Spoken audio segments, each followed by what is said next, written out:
So there are going to be times when, as an artist, all you really want to do is reach in and grab your audience heart, rip it out, throw it on the floor, and stomp on it. You want them crying buckets convulsively. It's what they call drama. And folks, they figured this out a long, long time ago. Watch this.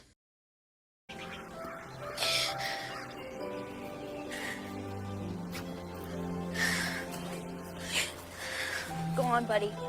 You're free now. Go. Go on. Buddy, get. You have to go, buddy. Please, buddy. Go. Get. Go! Get out of here! Don't you understand? Get! I don't want you anymore! Get!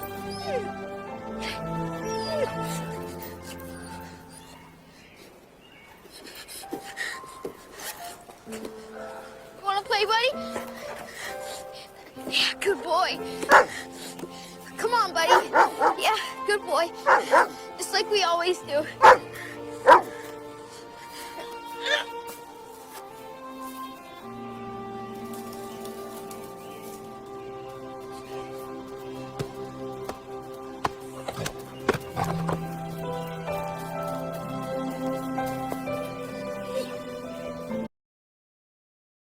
That's from a 1997 movie called Air Bud about a basketball-playing dog.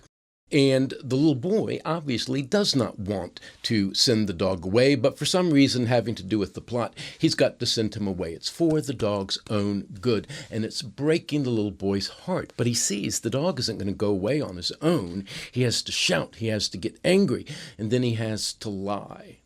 And this type of scene has been the very essence of heartbreak in movies going back all the way to the very beginning. In fact, going back to the beginning of theater, 2,500 years ago. I've got a little folder on my computer. It says Scenes of Renunciation, and it's just filled up with scenes like this, and we're going to talk about them. Here's another one from a 1938 movie called Boys Town with Mickey Rooney.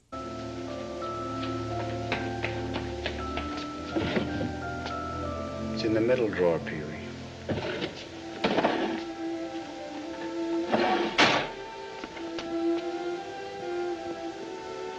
There's Whitey! Where's he going? Whitey!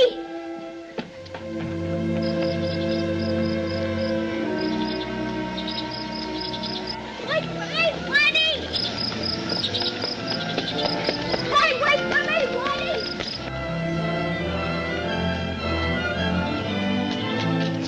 Hey, where you go? Go on, beat it, will you?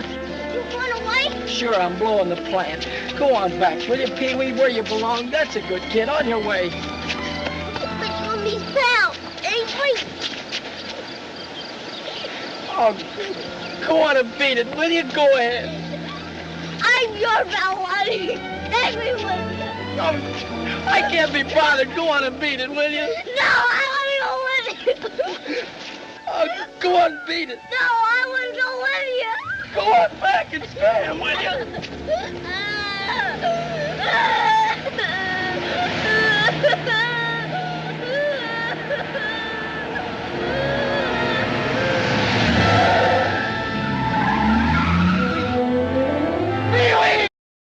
So I joke and say that this is called drama. This is really called melodrama. At least this little moment of Boys Town is.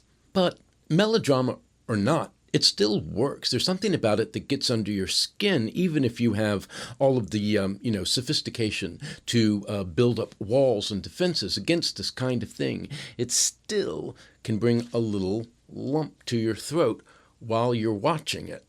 At least until they overplay their hand and have a car come along and do a hit and run on little Pee-wee, which is both horrifying and a little bit funny.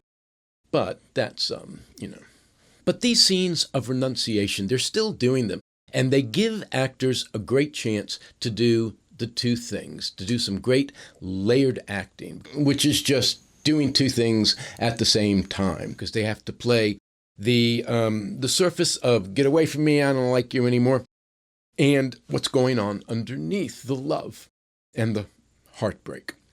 And they really do go right back to the very beginning. We're going to watch one now from 1929, just 2 years after sound movies started. This is from a movie called The Broadway Melody. Now, what do you need to know to watch this scene? Just that these two folks are engaged to be married. But Hank, played by Bessie Love, has found out that her fiancé, this guy, has fallen in love with her sister, Queenie. And she does not want to stand in the way of their happiness. She loves the guy, she loves her sister, and so she has to think of something, and we get this scene.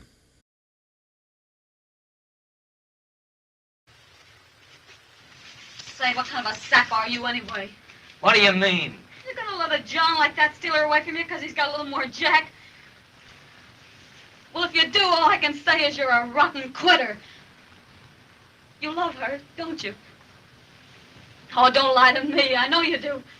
Say, if I loved a girl like you do, Queenie, I'd go out and fight for her. What's the matter with you? Where's your nerve? But Hank, you don't... Oh, don't pass the buck to me.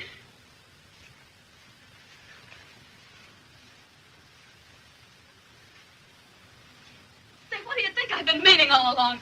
I was on the level with this thing, that I was in love with you. That's a hot one. Say, I've just been playing you for all I could get out of you for the act. You mean to say you've been kidding me all the time? Sure, I've been kidding you. Say, I wouldn't marry you if you was the last man on earth. And at that, I used to show you the right guy for her. You're a coward. You're afraid to Jock Warrener, or you go out and fight for her. But you're just yellow. You think I'm yellow, huh? Sure, you're yellow. Well, I'll show you how much I'm yellow. Well, you're yellow, do you hear me? You're yellow. I'm You're yellow, huh? You sure? You're yellow. You're yellow, do you hear me?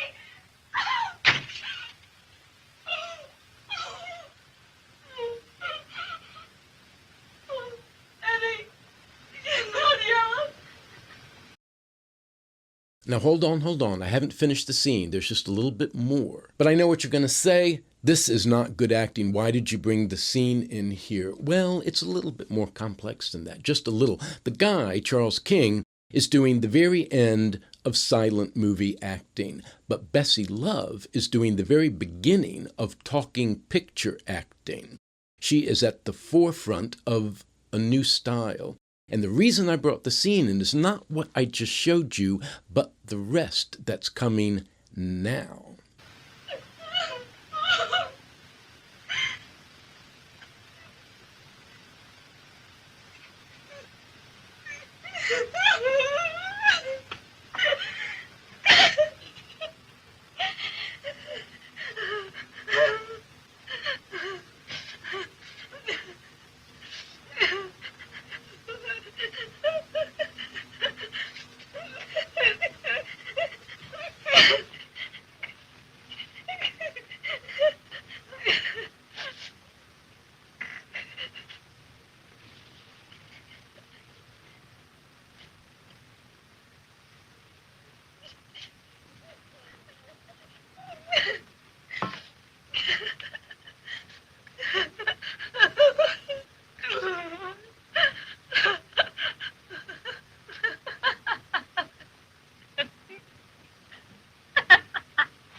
I'm going to go out on a limb here and say I think this little bit with Bessie Love taking off her makeup is something of a landmark in cinema acting. She was nominated for an Oscar for this, and I guess it's for this scene.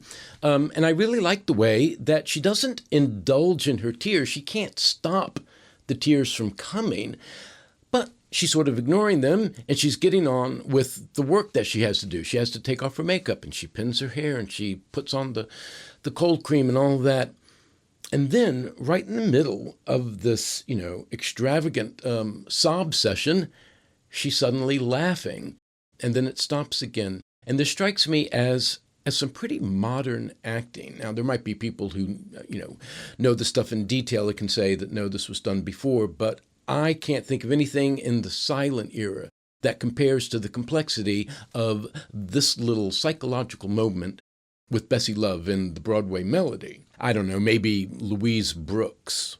So, just 1 year later, in 1930, we get Men in Bill with Marie Dressler, for which she won an Oscar. What do you need to know to see the scene? Just that Marie Dressler plays Min, who runs a waterfront bar and a very sleazy, rundown hotel. And Min has had a very rough life, and there is only one thing that she really and truly loves, and that's this little kid, this little foundling, who she has raised from just a tot. Nancy is her name, played by Dorothy Jordan. But Nancy is getting to the age that the guys around this waterfront bar are starting to notice her. And this is bad news. This is no longer a safe place for little Nancy. And Min realizes she has to do something. I don't see why it ain't right for me to dance and flirt and have a good time like the rest of the girls that come here. You know. You don't try to stop them. No, you tell them to go on and dance and have a good time in your joint. But me, well, you ain't going to have to stay over me much longer. I'll be old enough to put makeup on and dance and drink with a gang if I want to. Then I'll show you. Yeah. You'll be showing me. The teacher and the cop is right. No place for a kid like you.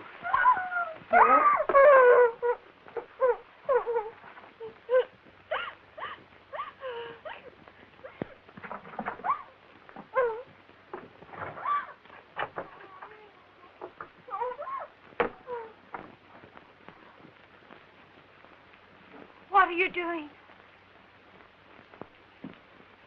You're not going to send me away, are you? You're going to live with the school teacher. You can't do that to me, Min. I don't want to leave you. Now, you stop your... Gee, I'm sorry I made you so. Stop squawking now and go and pack your duds. Oh, I'll be a good kid, I swear it. Please don't send me away. No. No, I won't. See here, you.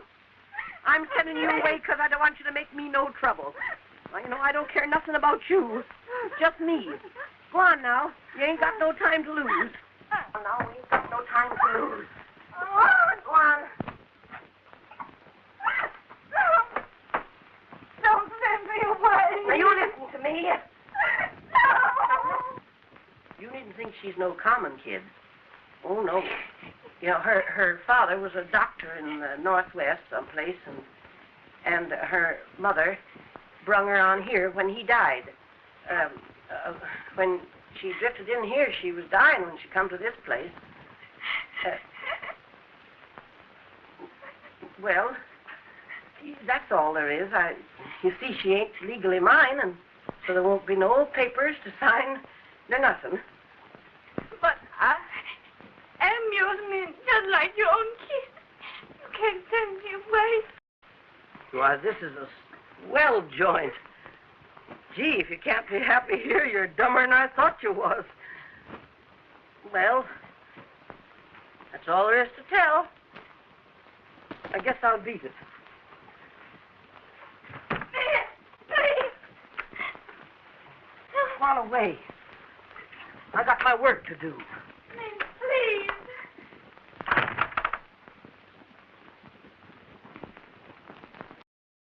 Now, what Marie Dressler is doing here in these two little scenes is miles away more complex than what Bessie Love is doing in Broadway Melody, and certainly the other little clips, Mickey Rooney and Air Bud. For one thing, Min's anger and pretend selfishness seems more real. Seems, I don't think it is, but there's something about the way Min dives into this performance that she really does want to convince this girl. But this movie was made in 1930, and there was no way the filmmakers in 1930 We're going to trust the audience to understand that no matter how angry Min seemed, she really did love Nancy. And so they have to include these little moments where a little look flashes across Marie Dressler's face. And we are given to understand that this is taking a lot out of her to do this. Deep down, she really does love the child. Now, I wonder if they would include those scenes, if they would just leave it to the audience to know what was going on. In fact, the more I think about it, they still include that kind of thing even today because they still don't trust the audiences. I mean, it depends on what level this is happening, a TV show, a movie, an art house film, or something like that. Well, we'll see as this series continues. And then in the next scene, when she's dropping Nancy off with the school teacher, Marie Dressler has even more to play because she's very nervous around these hoity-toity, rich, fancy people. And it's not just nervousness around rich people, or really, I guess I should say middle-class respectability. It's also the kind of nerve, the kind of courage it takes to go through with this, because it's taking everything that Min's got to go through with this. She doesn't want to give up Nancy, but she has to. And I included the aftermath of the renunciation scene from Broadway Melody, so let's watch the aftermath of the renunciation scene from Min and Bill, which is quite a bit different.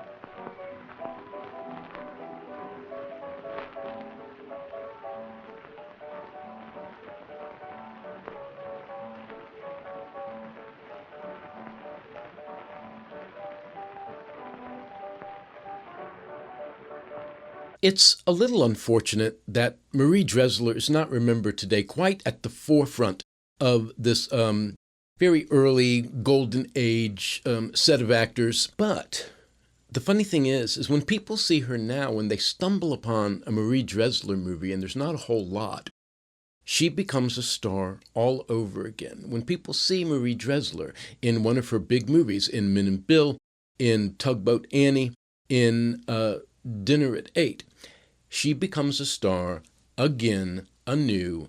Every time a new audience sees her, she's just that compelling. All right, so good. You've got the basic idea of what I mean by a scene of renunciation. Now we're going to jump ahead to 2001 and a little movie called AI, directed by Steven Spielberg, starring Haley Joel Osment. What do you need to know to watch this scene? Frances O'Connor plays a woman whose son has a terminal illness and has been cryogenically frozen. His prognosis, his chance of getting better, is pretty much zero. In order to help her cope with her grief, her husband brings home a little robot boy, played by Haley Joel Osment. The robot is programmed to love his mother unconditionally, and she begins to regain some emotional stability. But then, quite unexpectedly, the cryogenically frozen son recovers, and he comes back home. Frances O'Connor and her husband soon realize that the little robot boy has no place in their life.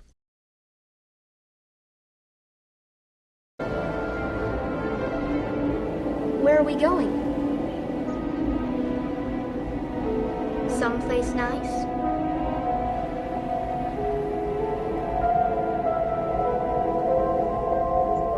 Are those happy tears?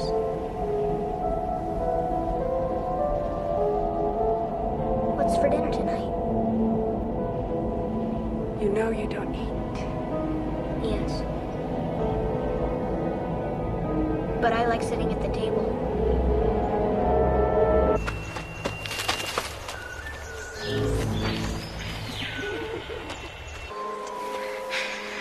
David, listen. No. You won't understand the reasons, but I have to leave you here. Is it a game?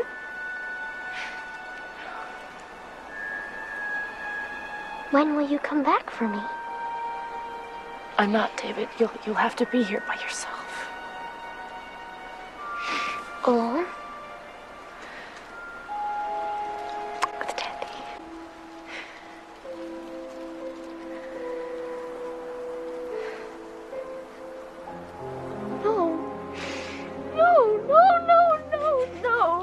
No, Mommy, please. No.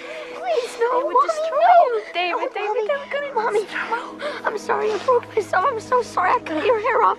And I'm sorry I hurt you. And Mark, and I have to and go. I have no. to go. Stop it! Sorry. Stop it! Mommy, I have to go. Mommy, no. Mommy.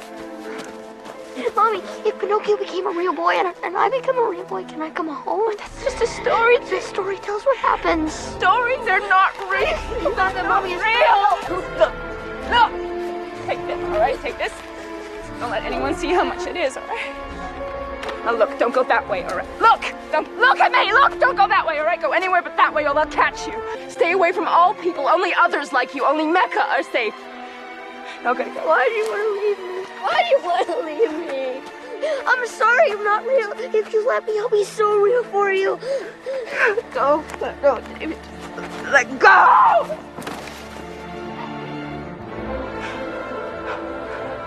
I'm sorry I didn't tell you about the world.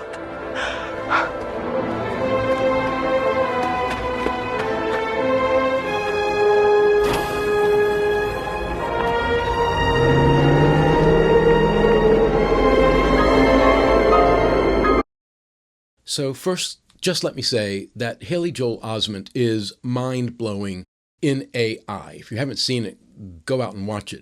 But today, I want to talk about Frances O'Connor, because her character has got to go through so many different things, all layered and all happening at the exact same time. Because in all these other scenes that I brought in, the person, sending somebody away really does love the other person or the other dog. Not so in AI. This woman is really repulsed and horrified by this little robot boy. And if you watch the movie, you know that it sort of took a while, but it builds.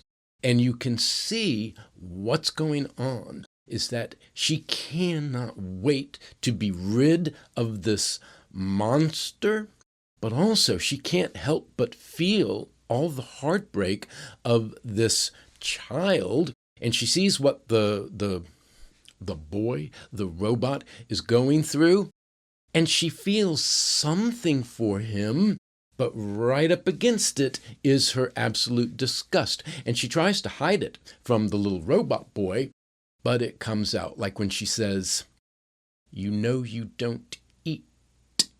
You know you don't eat. And of course, the little robot boy can't understand that the more he begs and pleads, the more repulsed she is. And the tears in this woman are building up and building up until she can't take it anymore. And then she puts all that away and becomes angry and practical. And that's her way of, I'm not dealing with the sadness anymore. And it's not until it's done that she has, washed her hands of this kid that she's able to pause for a second and say something relatively sincere. "I'm sorry I never told you about the world." And then she's gone. Now, I don't know what it's like to film a movie directed by Steven Spielberg, but I'm going to say that I don't think you can plan any of this out. When the reactions to a certain character are so complex and there's so many different things battling, you can't plan what's going to be visible at any time. You just kind of have to go in there and trust to the moment and see what happens. And this all feels very lived in. I can't imagine that it's easy to combine horror and pity and love all in the same response to one character. But the funny thing is, when you think about it, I bet it happens in life a lot more than you actually see in movies. It's the kind of response that people have more than they're willing to admit, and not just to little robot boys. One day, I suppose I'll talk about what Haley Joel Osment does in this movie, probably in a series about robots, of which there are lots of instances of people playing robots in movies. The only thing is, there are so many layers going on in what he has to do in this part that I think it would just be sort of overwhelming. After like 4 layers, who can keep track?